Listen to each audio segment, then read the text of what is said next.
melakukan sholat zuhur bersama. Sebelum melakukan acara makan bersama ya, kita lanjutkan acara kajian dan kita break ya. Break. Mungkin di antara hadirin atau mungkin hadirat juga yang ingin menyampaikan pertanyaan atau lain sebagainya, saya persilakan langsung saja 3 pertanyaan. Jadi kami berikan waktu 3 pertanyaan saja karena waktunya sudah siang. Silakan, mungkin ada yang mau bertanya, angkat tangan ya. Silakan.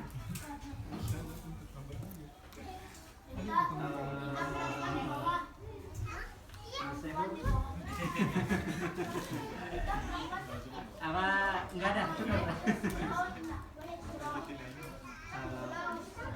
Kalau nggak ada mungkin ada yang mau disampaikan. Sepertinya yang bagian terakhir output itu ada yang masih belum tersampaikan ya. Baik, mungkin kita berikan waktu lagi ke Ustaz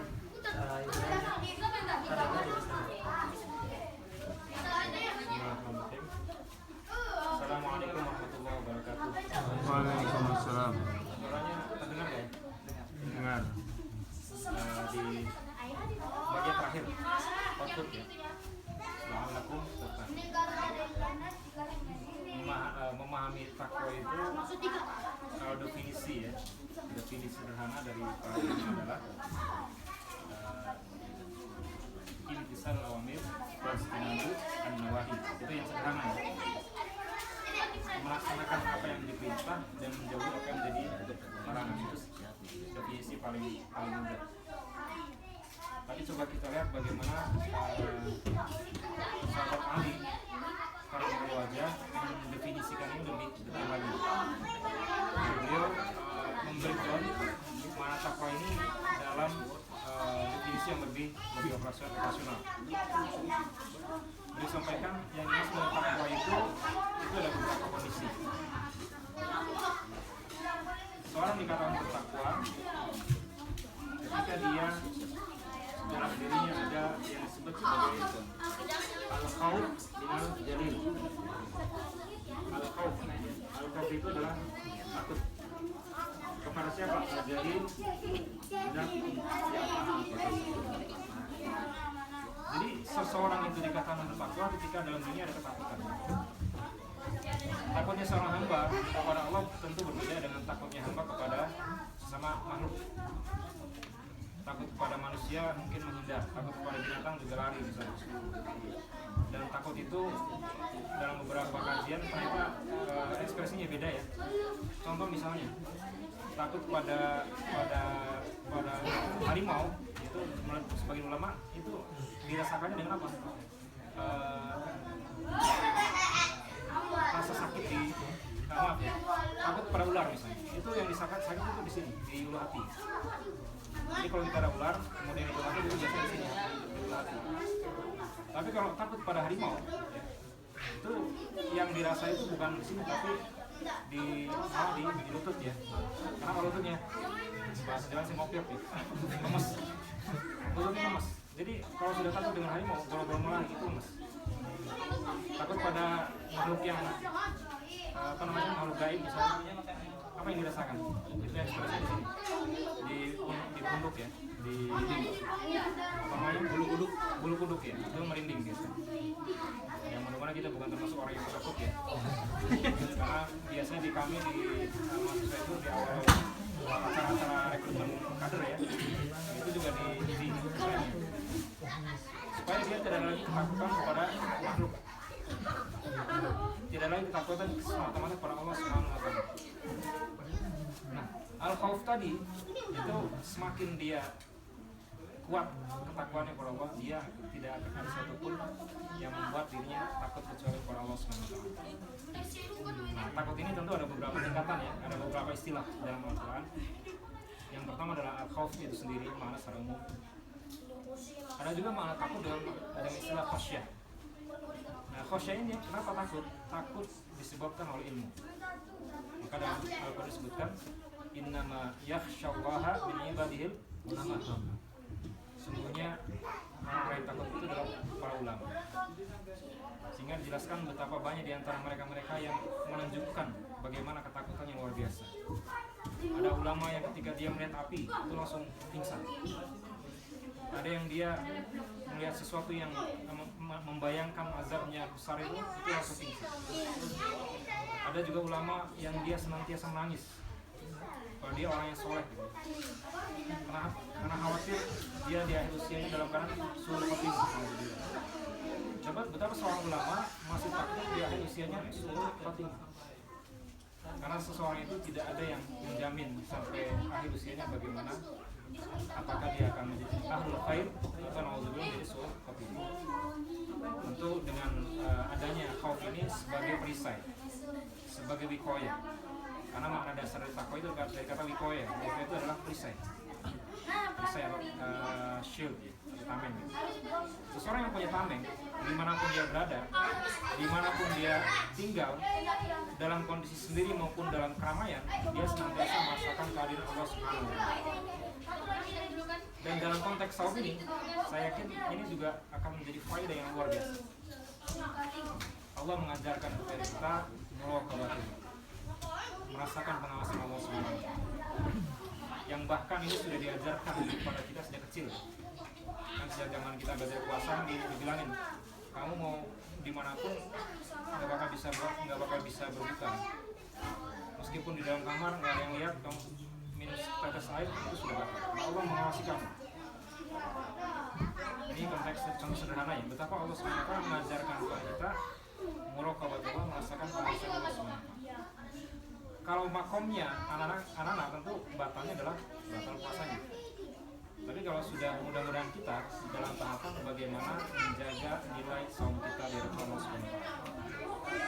Dengan merasakan muraqabatullah, dengan merasakan pengawasan Allah dalam kesendirian maupun di tengah keramaian, Allah hadir bersama kita.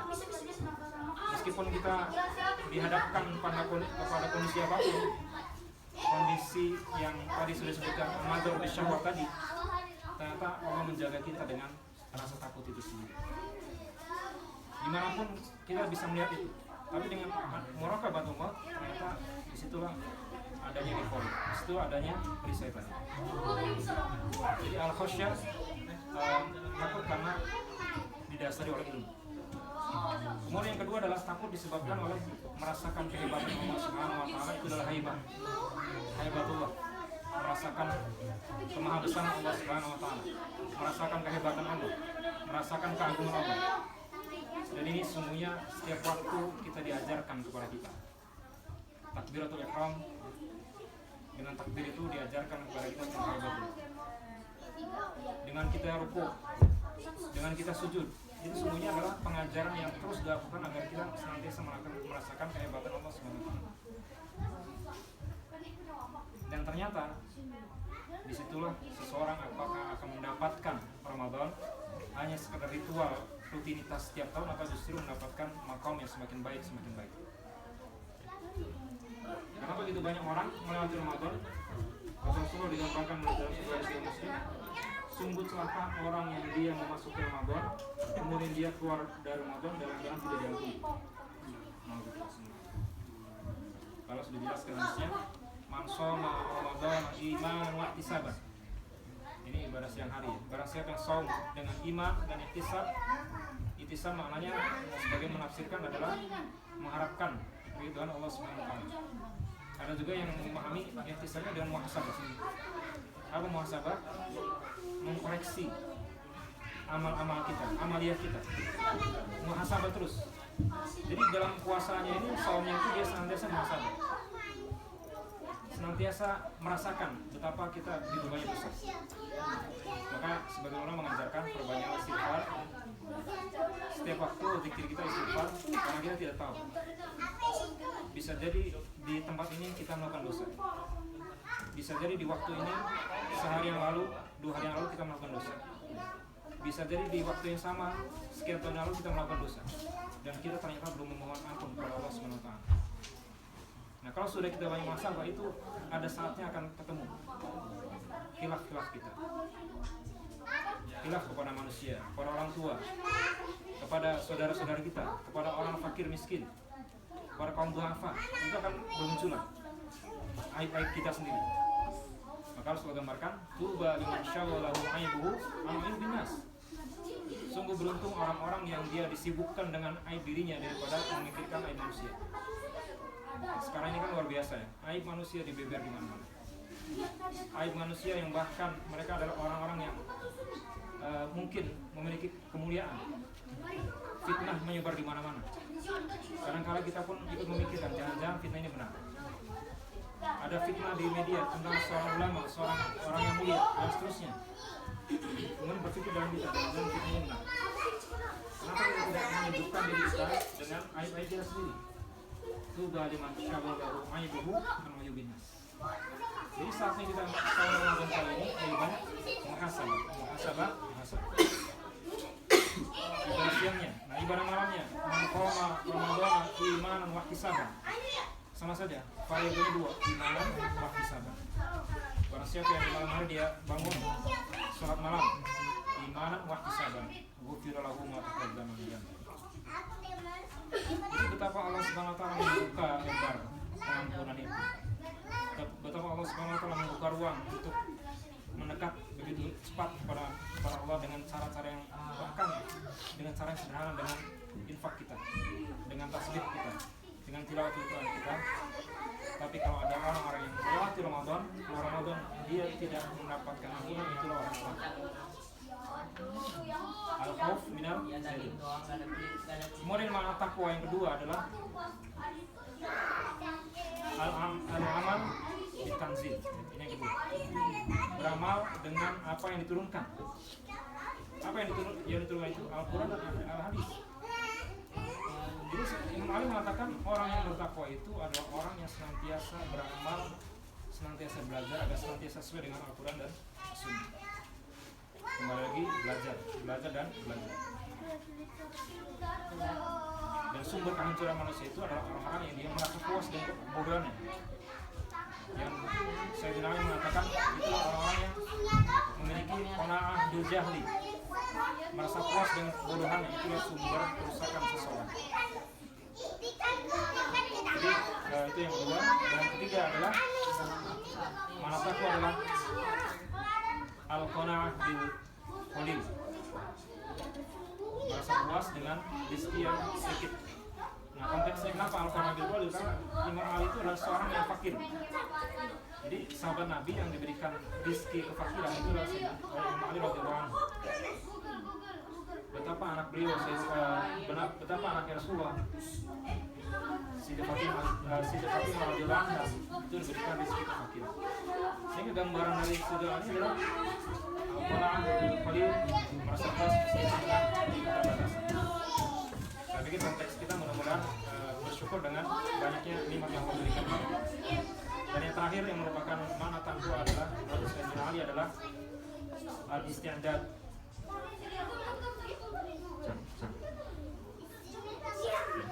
Yang terakhir adalah al-isti'dad yaumil rahil, persiapan menuju hari yang sangat panjang dan abadi. Al-isti'dad, persiapan yaumil rahil, perjalanan suatu hari yang sangat panjang tidak akan ada ujungnya. Jadi kalau 4 hal tadi, seseorang yang senantiasa ada rasa takut kepada Allah, ada rasa dia senantiasa berupaya beramal dengan apa yang diturunkan oleh Allah dan Rasulnya, senantiasa qanaah dan keterbatasan, dan juga senantiasa mempersiapkan istiadat untuk menuju alam yang abadi, maka semuanya insya Allah orang tadi sudah dalam keadaan suatu maqam muttaqin. Dia sudah mencapai makam muttaqin. Hanya saja apakah takwa ini dilakukan istiqomah atau juga mengalami fluktuasi, ini harus kita sama-sama kuatkan dengan bermohon kepada Allah Subhanahu wa taala. Jadi yang mengukur kita kadar ketakwaan kita adalah diri kita masing-masing. Itulah ihtisan. Itulah kita kemudian merasa diri kita masing-masing bagaimana tingkat ketakwaan kita dengan parameter 4 tadi. Jadi 4 parameter itu cukup ya, sebenarnya masih banyak sekali. Tapi 4 saja sudah bikin kita pusing, apalagi diurai lebih banyak. 4 yang tadi kalau sudah bisa kita amalkan itu luar biasa sekali. Jadi hadirin sekalian, saudara Rasulullah, ini adalah output yang mudah-mudahan setelah Ramadan kita akan mendapatkan. Karena para ulama mengatakan hakikatu syai'in ba'dahu. Hakikat sesuatu itu adalah setelahnya. Itulah bedanya orang yang beramal hanya dengan formalitas dan orang dengan penghayatan. Kita ini banyak membahas fikih tentang segi ibadah, tapi masih minim dari sisi penghayatan. Asarnya tidak ada. Buktinya apa? Sholat 5 waktu berjamaah wajib, tapi keluar dari masjid dia sudah mulai membicarakan keburukan orang. Tiap waktu di masjid, tapi keluar dari masjid dia berani mengambil uang kas kegiatan. Dia rajin sholat berjamaah, tapi keluar dari masjid dia masih alhamdulillah berani untuk bermain bermain api dengan lawan jenis yang bukan mahramnya.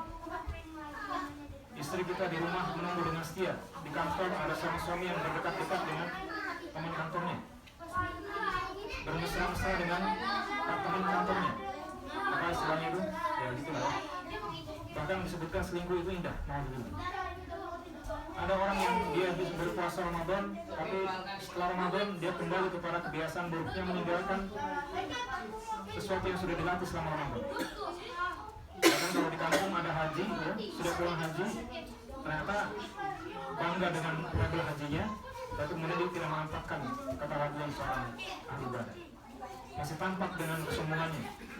Jadi kalau dipanggil tidak pakai haji itu nggak malah gitu. Kecuali kalau haji itu. Tapi harus pasang, ya Abdul Rashid baru mulai. Kalau banginya Rashid ya tidak mulai. Karena apa? Sudah punya makam haji. Jadi sehingga ulama mengatakan hakikatu syai'in ba'dahu. Hakikat sesuatu adalah setelahnya. Sudah jelas ya, inna sholata tanha 'anil fahsya'i wal munkar. Salat itu amal yang bisa mencegah fahsya dan munkar. Fahsya adalah dosa yang berkaitan dengan kerusakan diri sendiri, berzina, ya. Kemudian minum khamar dan seterusnya. Munkar itu adalah dosa yang berkaitan dengan dampaknya pada umat. Jadi kalau orang ba'da sholat keluar dari masjid kemudian masih menimbulkan fahsya dan munkar, berarti dia belum mendapatkan esensi sholat. Esensi sholat. Tapi kalau seorang juga orang yang selesai Ramadan tidak mendapatkan perubahan yang baik, maka dia dipastikan tidak mendapatkan selesai Ramadan. Dan terakhir saya ingin membacakan sabda Rasulullah SAW yang merupakan sebagai kabar gembira untuk kita. Rasulullah bersabda, as-salawatul khamsah wal jum'ah ila jum'ah wa ramadan ila ramadan mukaffiratun ma bainahuma masjidil kabair ma bainahuma masjidil kabair. Salat 5 waktu, di antara salat 5 waktu, di antara Jumat dan Jumat, di antara Ramadan dan Ramadan, maka di antara waktu itu Allah Subhanahu wa taala menjadikan waktu kita sebagai kafara, sebagai penghapusan dosa. Masjidina batil kabair, sepanjang dijauhi dosa-dosa besar. Jadi subhanallah, tanpa kita memohon ampun pun ternyata Allah Subhanahu wa taala mengampuni kita. Rentang waktu harian adalah antar sholat 5 waktu, Zuhur dan Asar, Asar dan Maghrib, Maghrib dan Isya dan seterusnya. Rentang waktu mingguan adalah Jumat dengan Jumat, dan rentang tahun adalah Ramadan dengan Ramadan. Allah Subhanahu wa taala mengampuni kita sepanjang apa? Masjidil batil kabair, sepanjang dalam rentang waktu itu kita jauhi dosa-dosa besar. Subhanallah, alhamdulillah, luar biasa. Yang kadang-kadang kita sendiri muncul rasa takut kita tidak mendapatkan ampunan. Padahal wala ta'asu mirafillah, janganlah kau berputus asa daripada rahmat Allah Subhanahu wa taala. Ini adalah rahmat Allah. Betapa kita sudah banyak dosa, tapi Allah Subhanahu wa taala memberikan ampunan yang jauh lebih luas daripada dosa-dosa kita. Sehingga dosa-dosa besar mulai sekarang ini minimal tidak kita lakukan. Insyaallah ada yang kalian yang ada di sini mudah-mudahan sudah menjauhi itu semua. Dosa besar meninggalkan sholat wajib, dosa besar berzina, dosa besar durhaka kepada orang tua, dosa syirik, dosa berbohong, dosa domba dan seterusnya. Walaupun diri kita sudah dalam kondisi istiqomah dalam menjauhi dosa besar, maka minimal kita dakwai keluarga kita. yang saya masih ada di antara anggota keluarga kita yang masih meninggalkan sholat wajib. Apalagi di negeri seperti Jepang yang kita sulit untuk sholat ya. Kalau orang tidak paham fikih itu sholat jadi kesulitan. Kalau dengan fikih justru ada kemudahan sih. Bagaimana menjaga haram? Sulit. Di sini kan konsepnya clean. Kalau pakai air susah. Kenapa tidak pakai tisu misalnya? Karena dalam membersihkan najis itu boleh namanya istijmar. Istijmar itu bersuci dengan menggunakan setengah air ya. Kalau zaman dulu bahkan menggunakan batu. Kita tidak sembahyang bagaimana mensucikan najis dengan batu ya. Tapi itu hanya itu fikih. Kalau sekarang untuk pakai air susah, itu sudah bagus. Itu menurut ulama sudah masuk kategori boleh untuk istijmar. Jadi dengan tisu tanpa harus dengan itu sudah cukup sebenarnya. Jadi fikirnya memudahkan. Begitupun dalam kondisi dingin ada namanya masker hufain ya, musab hufain. Hanya saja dalam penafsirannya ini berbeda. Ada yang mengatakan huf itu dibatasi dari sepatu boot ya, yang menutup mata kaki dan bahannya dari bahan yang tidak tembus air. Jadi dalam kondisi dingin sudah tidak usah buka sepatu, cukup diusap ya 3 kali dari depan ke belakang. Itu sudah cukup. Tapi ada juga yang mengatakan termasuk hufain itu adalah jawab kaos kaki. Itu pun boleh Kak, itu perbedaan pendapat. Tapi saya sendiri masih mengambil pendapat yang dibatasi oleh hal itu adalah seperti yang disebut. Tapi memang itu bagian daripada khilaf ulama, saya tidak untuk mendikte ya, tidak harus pakai. Jadi begitu banyak kemudahan, begitu kan jamak dan seterusnya, begitu banyak kemudahan. Jadi mudah-mudahan kita semua diberikan kemampuan untuk menjaga sholat kita dan keluarga kita, teman-teman kita. Saya yakin di antara yang hadir ini punya tetangga, para mahasiswa dan susah, mereka mungkin masih bingung tentang tata cara ibadah fikih sebagai minoritas seperti apa. Kewajiban kita mengajari mereka. Jangan sampai ada tetangga kita yang masih meninggalkan sholat 5 waktu. Jangan sampai ada usaha teman-teman kita yang masih rela untuk memegang najis mughaladah demi sebuah pekerjaan. Ini banyak terjadi ya di teman-teman kita. Tinggal bagaimana kita masih satu mendahului. Saya pikir itu mudah-mudahan apa yang sampaikan memberikan manfaat untuk diri semua. Saya mohon maaf jika ada kesalahan. Assalamualaikum warahmatullahi wabarakatuh.